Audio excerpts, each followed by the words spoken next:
Hello दोस्तों, आज हम वीडियो का जो अगला इम्पोर्टेंट टॉपिक है बंजर भूमि और सूखा क्षेत्र विकास परियोजनाएं उनके बारे में पढ़ेंगे। और ये भी एक इम्पोर्टेंट टॉपिक ही है, ठीक है।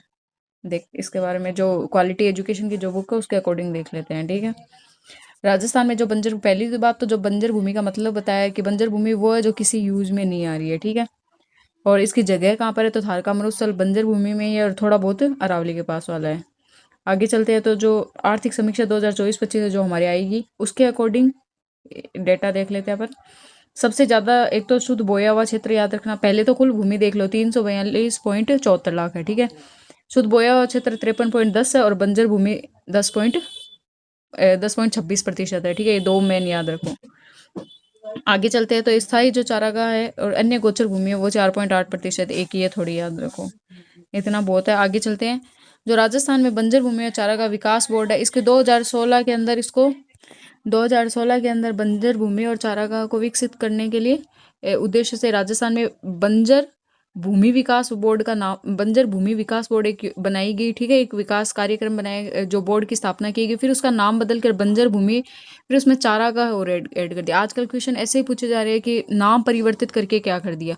तो जो बंजर भूमि विकास कार्य बोर्ड था उसका नाम अब बंजर भूमि एवं विकास बोर्ड कर दिया, बस इतना ही फर्क है, ठीक है।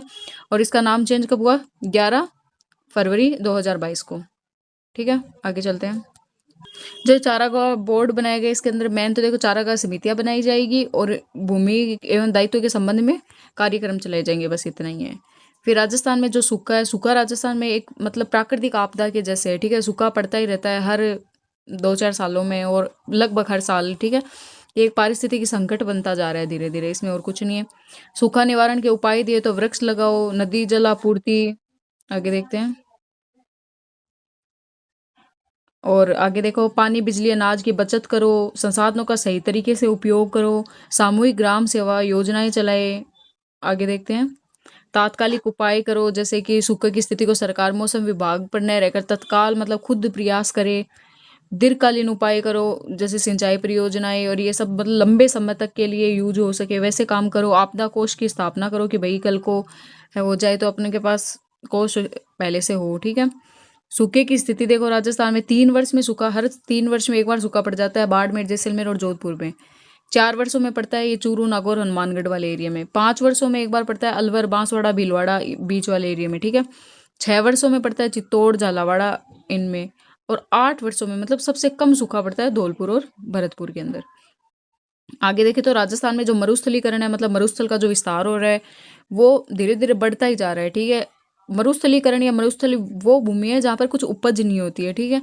इसके लिए एक शोध संस्था है, उसका नाम है काजरी केंद्रीय शुष्क, ये जोधपुर में इसकी स्थापना की गई है, ठीक है।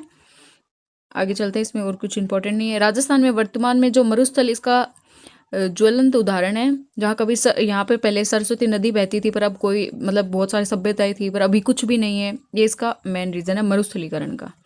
आगे चलते हैं। एक सेकेंड। इसके कारण क्या है? मेन इसके कारण देखो, जलवायु की कठोरता, यहाँ तापमान ज्यादा होता है, कम वर्षा होती है, वनस्पति का अभाव है, जनसंख्या ज्यादा है, अनियंत्रित पशु जो चरण हो रहा है वो हो रहा है, भूमि स्तर के भूजल स्तर में गिरावट आ रही है, निरंतर सूखा पड़ रहा है, भू क्षरण क्षरण और वायु अपर्दन हो रहे हैं, जहाँ सिंचाई का विस्तार व लवणता और संसाधनों का अत्यधिक शोषण हो रहा है, ठीक है। आगे चलते हैं। ये इसके मेन रीजंस है, ठीक है। राजस्थान में जो मरुस्थलीकरण की समस्या है वो बढ़ती ही जा रही है, लगभग 57% क्षेत्र पे मरुस्थलीकरण का प्रभाव है और ये धीरे धीरे बढ़ता ही जा रहा है, ठीक है। इसके अलग अलग श्रेणियां दी गई है, उतनी इंपॉर्टेंट नहीं है। भारत में जो मरुस्थलीकरण है, भू अवनयन एटलस इसरो 2007, इस डेटा के अनुसार 67% जो क्षेत्र है वो इससे प्रभावित है, परंतु वैसे 57% है, ठीक है। और इसके अकॉर्डिंग 67% है। मरुस्थलीकरण का पर्यावरण पे क्या प्रभाव पड़ता है? तो ये पर्यावरण के लिए एक बहुत बड़ा, राजस्थान में जनजीवन या पर्यावरण पर पड़ रहा है, अभी तो ये संपूर्ण देश के जनजीवन और इन पर प्रभाव पड़ रहा है। मतलब मरुस्थलीकरण तो एक खराब समस्या ही है। तो अरावली की पहाड़ी श्रृंखला के विभिन्न अरावली, यहाँ पे रेत का बहाव हो रहा है, तेज हवाओं और जल द्वारा कटाव हो रहा है, मरुस्थल का प्रसार, वनों का विनाश हो रहा है, नदियों झीलों का गाद का भराव हो रहा है, भूमिगत जो जल स्तर है उसमें गिरावट आ रही है, खाद्यान्नों के उत्पादन में कमी है, पेयजल और ये सब है, ठीक है। नॉर्मल ये बेसिक चीजें हमें पता होती है इतनी। आगे देखो, जो जलाऊ लकड़ी की कमी हो रही है, चारागाहों में कमी और निरंतर अकाल की संभावना है। जो राजस्थान में मरुस्थलीकरण है उसकी रोकथाम के लिए उपाय देखते हैं। तो यदि समय समय पर रेगिस्तान को नियंत्रित करने का प्रयास नहीं किया तो ये तेजी से बढ़ेगा। तो अरावली के पहाड़ी श्रृंखला के अंतरालों में एक हरी सुरक्षा पट्टी स्थापित की जाएगी, जिससे भाई पेड़ पौधे लगाए जाएंगे। इसमें 10 किलोमीटर की चौड़ाई में सघन वनों का रोपण किया जाएगा। अगला है राजस्थान के सीमावर्ती जो राज्य हैं उनमें सघन वृक्षा, इसका मेन फायदा तो कि यही है कि भाई वृक्षारोपण करो ज़्यादा से ज़्यादा, तभी बचा जा सकता है इससे। तो वृक्षारोपण किया जाएगा, जिसे वनों का प्रतिशत कम है इसकी वजह से बढ़ रहा है, तो इसको वृक्षारोपण किया जाएगा। राजस्थान की जो रेतीली भूमि है जो 31% भूभाग पर विस्तृत है, ठीक है, 31.31 भूभाग पर रेतीली मृदा है अपने, यहाँ पर भी वनों का भाई वृक्षारोपण करो। वृक्षों की जो वे प्रजातियां जो कि जल व मृदा संरक्षण के लिए महत्वपूर्ण है कि कटान पर पूर्ण रूप से प्रतिबंध लगाए, वृक्षों को काटने पर प्रतिबंध लगाओ।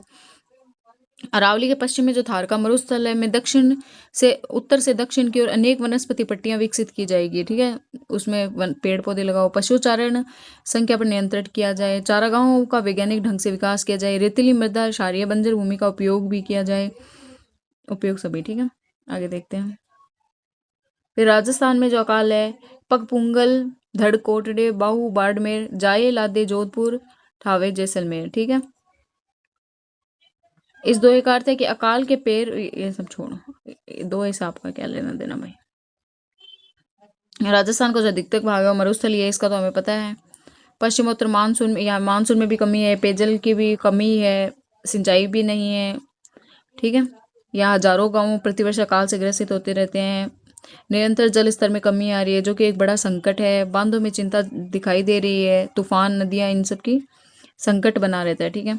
राजस्थान में जो बांधों के में महज 34% की जल राशि बची हुई है, पिछले साल के मुकाबले 6% की कमी ही हुई है, ठीक है।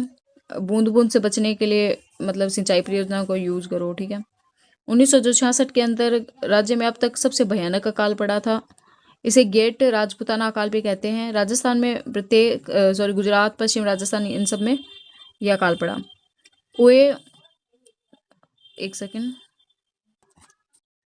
ये 56 अकाल की बात नहीं हो रही क्योंकि वो तो 1899 में था, ठीक है। आगे चलते हैं। कुएं तब मतलब सूख गए थे, ये 1800 देखो 99 में क्या गया नवृष्टि वर्षा, जिस वर्ष जो 56 विक्रम संवत 56 चल रहा था, इसलिए 56 काल कहते हैं। पर डेट आपको वर्ष याद रखना, 1899 था, ठीक है। यहाँ पर तीनों प्रकार का अकाल पड़ा था उस टाइम में, इसको भयानक अकाल माना जाता है। राजस्थान में जो अकाल के कुछ प्रमुख उदाहरण हैं, जैसे 1783 के अंदर जो विक्रम संवत 1840 था, उसमें 40 अकाल इसके अकॉर्डिंग डिसाइड होता है, ठीक है, इसको 40 अकाल बोलते हैं। आगे देखो, 1812 में पंचकाल पड़ा था। 1842 में विक्रम संवत जो 1899 उसमें, ये डेट गलत है भाई, 1899 है ये, इसके अंदर 56वां काल पड़ा था, ठीक है। खेजड़ी जो उस टाइम का प्रमुख वन मतलब वृक्ष खेजड़ी, जो खेजड़ी का बहुत सारा लोगों ने खेजड़ी की पत्तियां वगैरह खा के अपना गुजारा किया। 1952 से 2016 तक निम्न वर्षा अकाल नहीं पड़े, तो देखो 1959 में नहीं पड़ा, 1973-74 में नहीं पड़ा, 1975 से 76 में नहीं पड़ा, 76 से 77 में नहीं पड़ा, 1990 से 91 में नहीं पड़ा, 1994-95 में नहीं पड़ा। जो स्थाई स्थाई ये पाहु ना पता नहीं ऐसा कुछ है, जो सूखा जनित अकाल है, ठीक है। इसके बाद देखो सहसा सहसा बदूसा, इसमें 1982 से 1882 से 43 से 56 काल 1899 में है। विक्रम संवत 56 है। महाकाल जो है वो 87 से 88 है, ठीक है। वर्ष जो 2001 था, उसमें धौलपुर को छोड़कर संपूर्ण राजस्थान अकाल से प्रभावित रहा। राजस्थान में जो अकाल के बारे में लोग कहावतें हैं, तीजो कुरियो 8वां काल, अर्थात यहाँ प्रतिवर्ष कुरिया यानी अर्ध अकाल तो पड़ ही जाता है और प्रति 8 वर्षों में एक भयंकर अकाल पड़ जाता है, और कुछ नहीं है। आगे देखो, इसमें भी नहीं है। ये देखो, फोय सागर जो अजमेर की झील का सन 1891 के दौरान अकाल राहत के कार्यों के तहत फोय सागर का निर्माण किया गया था, ठीक है। राजसमंद में 1962 में मेवाड़ में भयंकर अकाल पड़ा, तो राजसमंद झील का निर्माण किया। मैक्रोडोट जो वृहद अकाल राजस्थान में 2002-3 में अकाल 100 वर्षों का भीषण अकाल था, मैक्रोडोट। अकाल के जो प्रकार है वो देख लो, अन्न अकाल जो अन्न के प्रभाव में, जल अकाल जो जल के, तृण अकाल जो पशुओं के चारे, और ये तीनों प्रकार का अकाल पड़ा था जब 56वां अकाल पड़ा था, उसमें ये तीनों प्रकार के अकाल थे। आगे देखते हैं। त्रि अकाल में इन तीनों को बोलते हैं, ठीक है, त्रिअकाल बोलते हैं। राजस्थान में अकाल के कारण क्या है? शुष्क है, उच्च तापमान है, वर्षा नहीं है, वनों का अभाव है, ये सब है। आगे चलते हैं। मानवीय कारण क्या हो सकते हैं? मानवीय पारिस्थितिक संतुलन, प्रदूषण, पेयजल में कमी, वनों का नियंत्रण, कटाई, ये सब है। आर्थिक क्या कारण है कि मरुस्थल में जो प्रदेश पिछड़ी हुई अर्थव्यवस्था है, सीमित संसाधन नहीं है हमारे पास इतने, पशु भी ज्यादा है, जनसंख्या भी ज्यादा है, ठीक है। अकाल के दुष्प्रभाव तो तुम्हें पता ही होंगे कि राजस्थान में निरंतर अकाल पड़ने से दुष्परिणाम देखने और सुनने मिलते हैं। क्षेत्रों में बहुत ज्यादा मतलब लोगों को जमीनें छोड़ छोड़ के जाना पड़ता है, भूख भूख मरी आ जाती है, मवेशियों आदि का नियंत्रण चल रहा है, इधर उधर भटकने पड़ते हैं, ठीक है, ये सब प्रॉब्लम होती है। अन्य देख लो, कृषि फसलें के नष्ट हो जाती है, उद्योग कच्चे माल नहीं मिल पाते हैं, श्रमिकों की कार्य क्षमता में कमी आ जाती है, जनता की क्रय शक्ति कम हो जाती है, औद्योगिक उत्पादन में गिरावट आती है, वनों का विनाश हो जाता है, बेरोजगारी, ये सब हो जाते हैं। अकाल के जो प्रभाव को कम करने के लिए जो इसके तात्कालिक अल्पकालीन उपाय हैं वो देख लो कि वर्षा योजना नियमित प्रावधान अनिवार्य व्यवस्था की जानी चाहिए इसकी, मतलब जल को एकत्रित करने के प्रयास करो, वनों की कटाई को कम करो, चारों की व्यवस्था करो, अभियाना पानी पर लगने वाला कर जो होता है उसको अभियाना कहते हैं, इसको माफ कर दो भाई, कुछ कुछ व्यवस्था दी हुई है, ठीक है। दीर्घकालीन उपाय में देखो तो सिंचाई सुविधाओं का विस्तार करना, उपलब्ध जल जो संसाधनों का दीर्घकालीन उचित प्रबंधन करना, विशिष्ट योजनाएं बनाना, सूखा संभाव्य कार्यक्रम चलाना, वृक्षारोपण करना, अकाल राहत अर्थव्यवस्था समस्त क्षेत्रों में समस्त समन्वय स्थापित करना, और भी कृषि व चारागाह भूमि विकास, ये तो हमें देखते ही पता चल जाएंगे, ठीक है। आगे चलते हैं। अकाल से प्रभावित जो जिले और गांव की जनसंख्या वो देख लो, 2002-3 में ये नहीं पूछेंगे, इतना कुछ है नहीं, छोड़ो इसको। जनवरी 2025 जो अभी का है, मुख्यमंत्री भजनलाल शर्मा ने 20 जिलों में 33% से अधिक फसल खराबी वाले 5897 गांवों को अभावग्रस्त घोषित किया है, ये इंपॉर्टेंट है, ठीक है, ये महत्वपूर्ण है, ये एक बार डिटेल से पढ़ लेना। सर्वाधिक जो अभावग्रस्त है वो टोंक है, और न्यूनतम है वो 12 है, ये भी याद रखना। सर्वाधिक अभावग्रस्त है टोंक, और न्यूनतम कितना है, कौन है, 12, उसमें एक ही गांव है। राजस्थान में जो कार्य क्षेत्रीय विकास कार्य में वो देख लो, सूखा संभावित जो था 1973-74 में केंद्र राज्य 75 और 25% की साझेदारी पर शुरू हुआ, ये चौथी पंचवर्षीय योजना में था, और इसमें राजस्थान के 11 जिले हैं, जिलों के नाम रहने दो। मरु विकास कार्यक्रम है ये 1977-78 का है, इसमें 100% केंद्र का ही है, ठीक है, और ये 5वीं पंचवर्षीय योजना में था, इसमें 10 जिलों में था, और 1 अप्रैल में इसको भी 75-25 कर दिया, ठीक है। एकीकृत व्यर्थ भूमि विकास पर ये 1985 में व्यर्थ भूमि वाला चलाया गया था, इसमें 10 जिलों से शुरू किया गया, ठीक है। आगे देखते हैं। एकीकृत जो जल ग्रहण का है वो सीएम हनुमंत जो राम जो समिति थी उसकी सिफारिश पर 3 कार्यक्रम, एकीकृत बंजर भूमि विकास कार्यक्रम, सूखा संभावित क्षेत्र और विकास कार्य, और मरु विकास, इन तीनों के साथ में मिलकर 2008 में ये कार्यक्रम शुरू किया गया, ठीक है। इसके अंदर 90 और 10 की साझेदारी है। आगे चलते हैं। जो मरुकरण या संघाती यानी मरुस्थल के प्रसार को रोकने के लिए 1999-2000 में चलाया गया।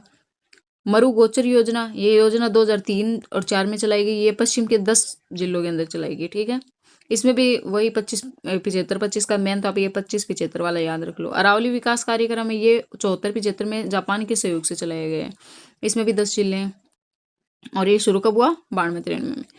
बीहड़ कंदरा सुधार कार्यक्रम, यह कार्यक्रम जो है वो 1987-88 में 100% केंद्र द्वारा प्रारंभ किया गया। यह जो कार्यक्रम है वो 2 संभाग कोटा और भरतपुर के 8 जिलों में चलाया गया, ठीक है। संभाग 2 है, जिले 8 हैं। उद्देश्य क्या था, जो चंबल घाटी की बीहड़ भूमि है उसको सुधार के लिए, ठीक है। नेक्स्ट अपन देख लेते हैं शॉर्ट में।